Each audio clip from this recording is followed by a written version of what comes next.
The world was changing, and Jessica wasn't ready. A young entomologist with a deep-seated fear of spiders, she'd always preferred the safety of her lab to the unpredictable wilderness. But now, the wilderness was coming to her. A new species of spider, larger, more aggressive, and with a venom that caused rapid tissue necrosis, had emerged from the Amazon rainforest. It was spreading like wildfire, overwhelming cities and towns. The CDC had been called in, and they needed experts. Dr. Sarah Harper, Jessica's mentor, saw potential in the young entomologist. "You have a unique understanding of arachnid behavior, Jessica," Sarah said, her voice firm. "I believe you can help us." Jessica hesitated. The thought of being surrounded by spiders filled her with dread. But she knew she couldn't stand by and do nothing. She had to face her fears for the sake of everyone. As she boarded the plane to the CDC's headquarters, Jessica couldn't shake the feeling that she was stepping into a nightmare. The flight was tense, the air thick with the murmur of scientists discussing the outbreak. She could feel the weight of their expectations, despite her phobia. The plane's engines roared in her ears, drowning out the sound of her own racing heart. Upon arrival, the chaos was palpable.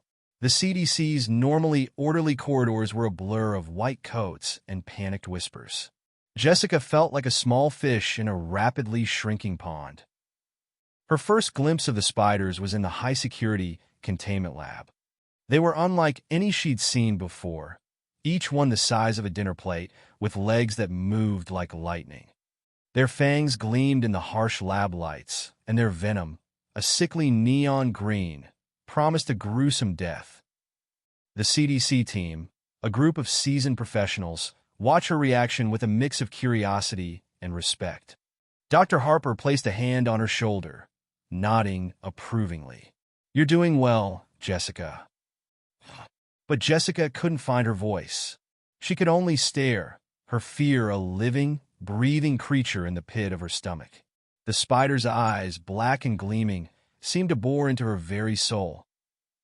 Their mission was clear: study the spiders, find their weakness, and save humanity.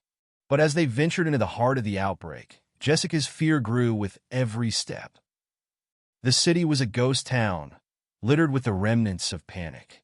Cars abandoned, stores ransacked, the occasional scream echoing through the streets. The spiders had taken over, spinning their webs across buildings and vehicles, turning the urban landscape into a tangled maze of terror. Her heart hammered in her chest as she and Dr. Harper approached the first infested area. The spiders were everywhere, their skittering sounds a cacophony of dread. Jessica tried to focus on the mission, her mind racing with questions about their behavior and how they communicated.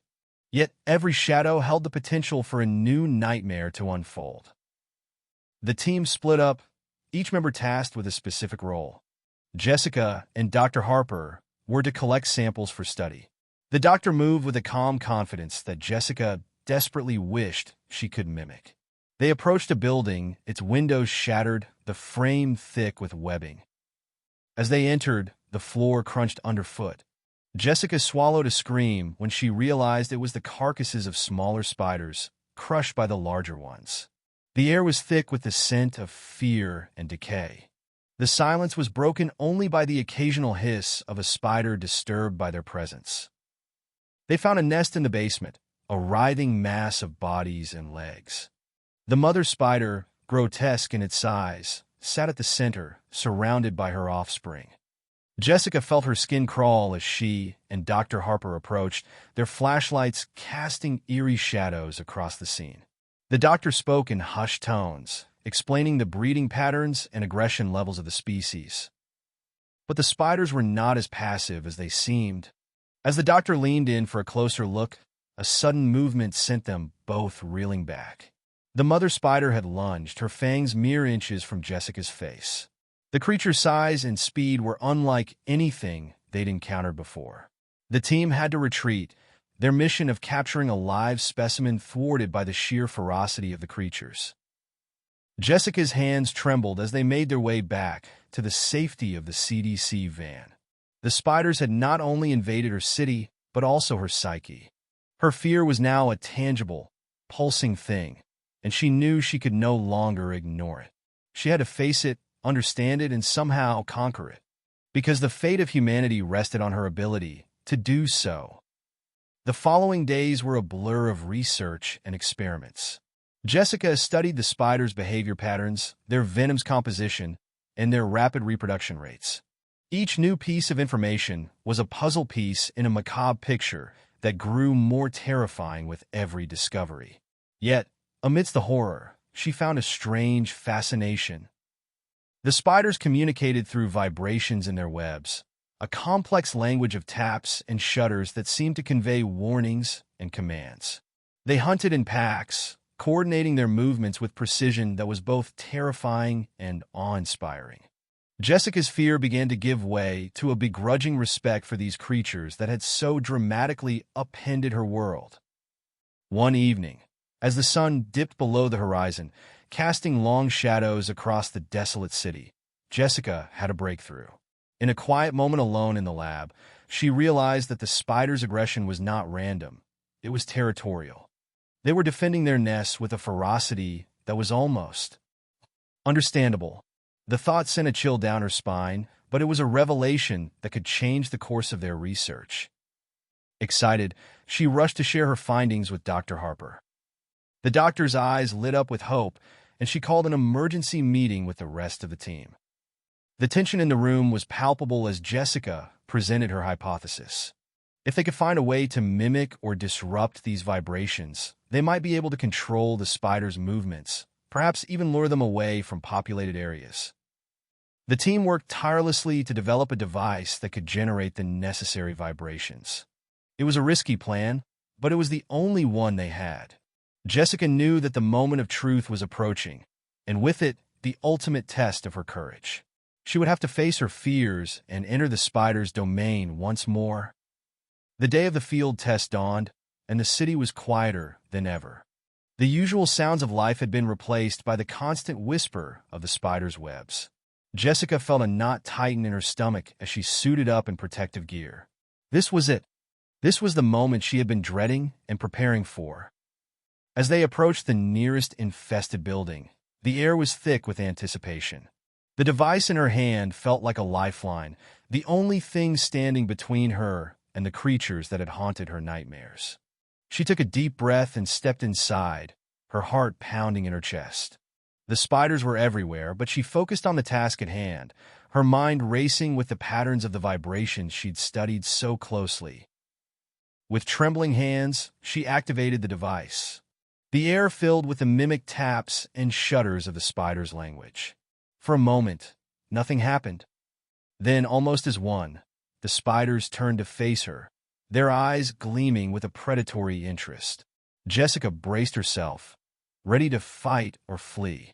But instead, the spiders retreated, their movements rippling through the webs like a wave.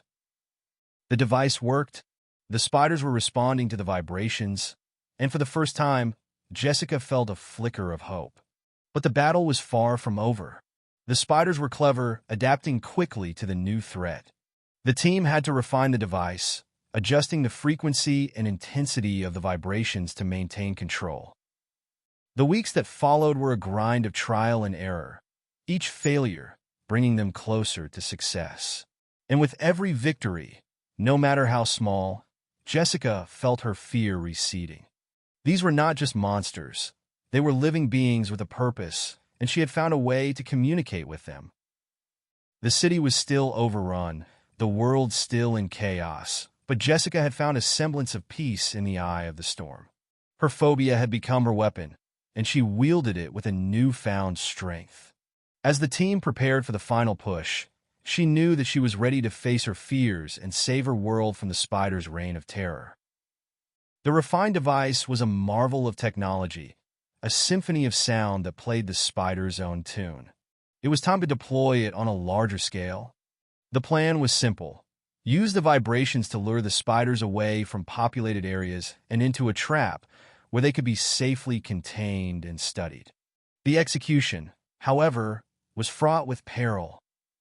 Jessica and Dr. Harper stood at the edge of the city, The horizon a jagged line of skyscrapers shrouded in webbing.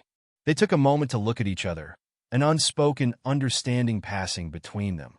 This was their chance to change the course of history. With a nod, they switched on the devices and stepped forward. The spiders responded almost immediately, the sound of their movement a crescendo that grew louder with every step.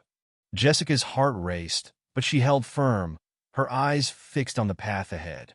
They had to be careful not to get too close, not to trigger an attack. The spiders approached, curious and cautious, drawn by the vibrations that mimicked the call of their kin. As they neared the trap, the tension was unbearable.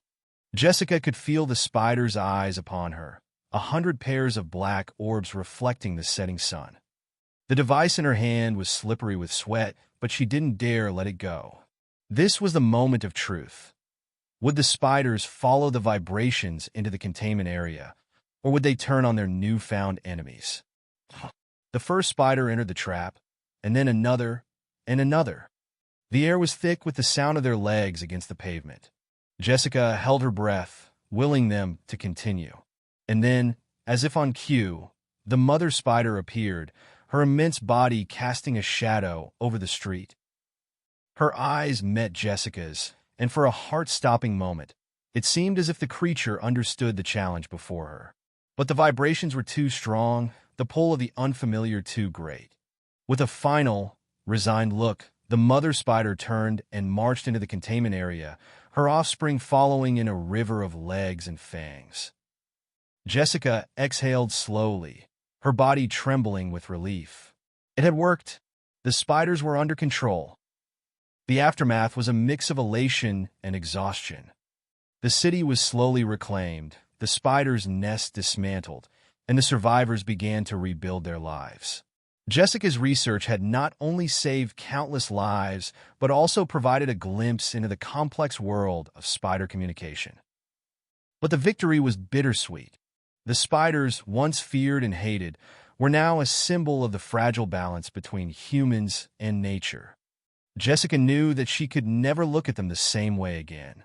Her phobia had led her to a place of understanding and respect, a place where fear and fascination intertwined in a delicate dance. As the sun rose over the city, casting light on the remnants of the spider's webs, Jessica realized that she had become a part of that dance. Her fear had made her strong, had driven her to conquer the very thing that had controlled her for so long. And in the quiet of the early morning, as the world slowly awoke from its nightmare, she knew that she would never be the same.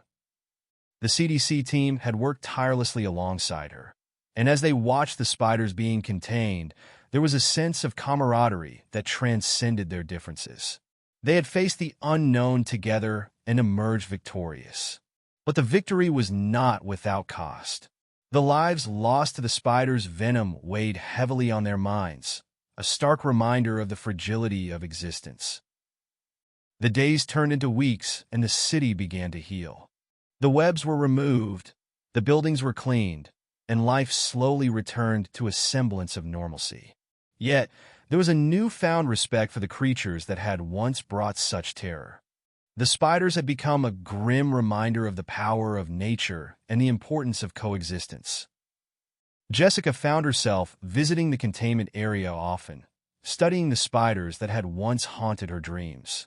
She observed their social structures, their hunting strategies, and the intricate patterns of their webs.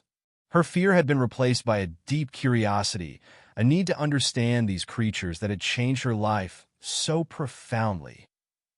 One day, as she watched a young spiderling emerge from its egg sac, she felt a strange kinship. It was vulnerable and alone, much like she had felt in the face of her phobia. But it was also a symbol of resilience and survival, a creature born into a world that had been forever altered by its kind. Jessica knew that the battle was not truly over. The spiders would adapt, and the world would need to adapt with them. But she was ready for the next chapter. With Dr. Harper's guidance and her newfound courage, she had faced her fears and come out the other side. And as she looked into the eyes of the tiny creature before her, she knew that she had found her purpose. The study of these spiders would not only be about containment and eradication, but also about understanding. Jessica would become an advocate for these misunderstood creatures, ensuring that their story was one of coexistence rather than fear. The spiders had brought darkness, but in that darkness, she had found a light that would guide her for the rest of her days. The future was uncertain, but Jessica felt a newfound strength within her. She had faced the worst of her fears and come out the other side, not unscathed but stronger. The world had changed, but so had she. And as the sun set on the city that had once been her prison, she knew that she was ready to face whatever the new world had in store for her. The spiders had been her enemy, but now they were her muse, her challenge, and perhaps, in some strange way, her friends. Thank you for watching this video. I hope you enjoyed it. If you did, consider subscribing to stay updated with our latest stories. Give us a like if you want to see more, and drop a comment below to let us know your thoughts.